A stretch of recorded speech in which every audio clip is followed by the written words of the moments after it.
Alright, welcome. So in this video I'm going to show you how to make a quick airbrush painting using a quick change airbrush, and we're also going to use just a little bit of water-based spray paint.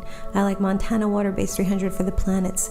You don't need to use spray paint for the planets, but it will show up a little bit better if you don't have a little bit of Montana water-based 300 white at least. Add a coat of gesso and let it dry before you do your planets. Okay, so one of the fun things you can play with is called Pledge Future Floor Wax.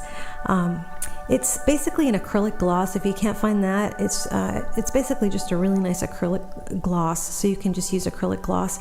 So I spread some of that all over my canvas, and then I'm spraying some colors into it. And I'm just going to pick two colors that are complementary. Like orange and blue. You don't have to use orange and blue, but I sprayed a little orange here, a little blue there, and then just with some air I go around and move it around. And because my canvas is so wet with the acrylic gloss or the floor wax, all the paint moves around in interesting ways. And then I want to add some bright spots, so with a little white I'm going to spray into it here and there just to create some brighter spots. It really doesn't matter exactly where you do it. This is going to be very random. Now I've got all the light that I want. I need to add some dark so that there's some dark space areas of my galaxy as well as so much light. So I'm just grabbing a sponge. What I've got here is just a sponge I got from Walmart, like a bathing sponge. It's nice and soft, but you can use a kitchen sponge, any kind of soft sponge. Dip it into some black paint and tap it on your canvas wherever you want the dark parts of your galaxy, of your universe, your space scene to be. And what I'm noticing is that these colors and the black, it kind of almost looks like a sunset. So I may use these same colors later to make a sunset, but right now we're doing a galaxy. So I've tapped in some of the darker areas, and then with my airbrush I can go in and add some black here and there just to make sure that those areas are filled out, that they're some really nice dark areas. And then I'm going to go about adding my shadows and light. I can add little bits of white, maybe by spraying through a CD or a hole to add a highlight. I can add a little bit of dark just by spraying it on, a little bit of maroon color I added in one spot, a little bit of blue in another.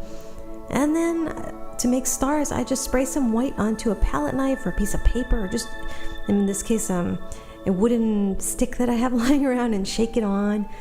And I can create stars, and I'm going to let that dry before I add my planets on.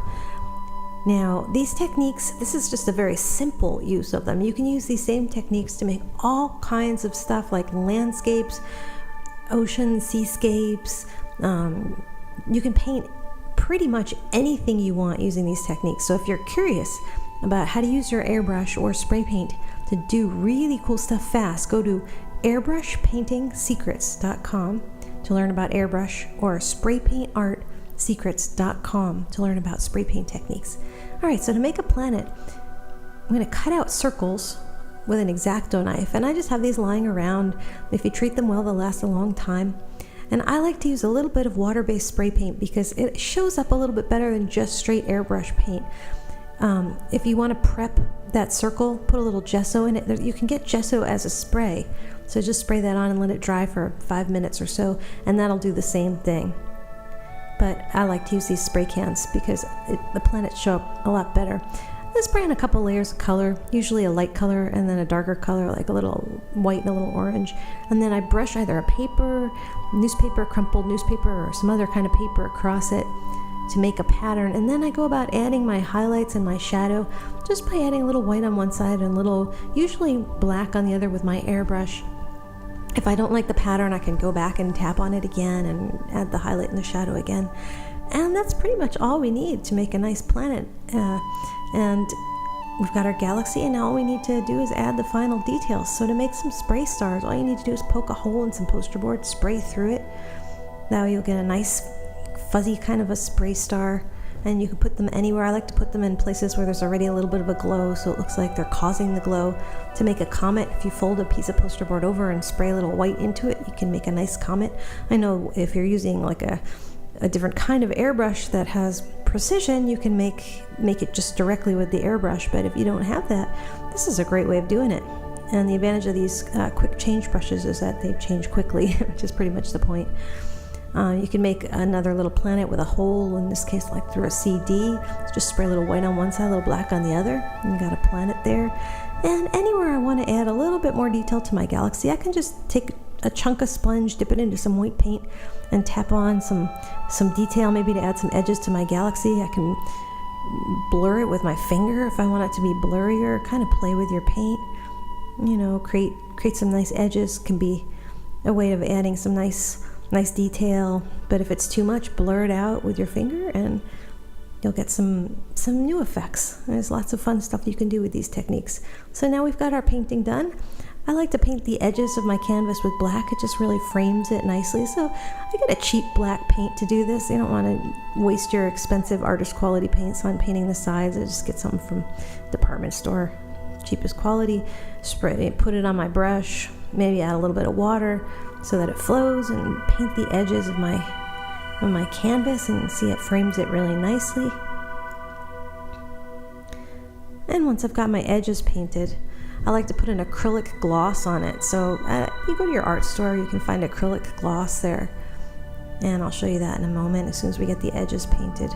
Just going to cover it all with a coat of acrylic gloss to make it a little bit shinier, give the colors a little bit more depth, and we've got a nice painting that you can really do in minutes once you learn these techniques. So again, if you're interested in learning more, go to spraypaintartsecrets.com and airbrushpaintingsecrets.com and learn about these techniques. And planets is just the beginning. You could paint just about anything with these techniques, and I show you how. If you have questions, you can email me, Elisa Amor, personally at spraypaintartsecrets@gmail.com.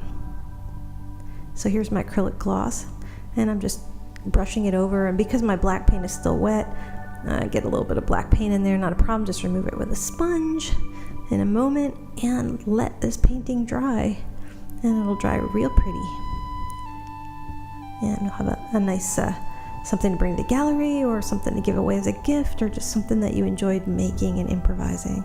So I hope you've enjoyed this and that you learned some more at spraypaintartsecrets.com and airbrushpaintingsecrets.com. Ciao.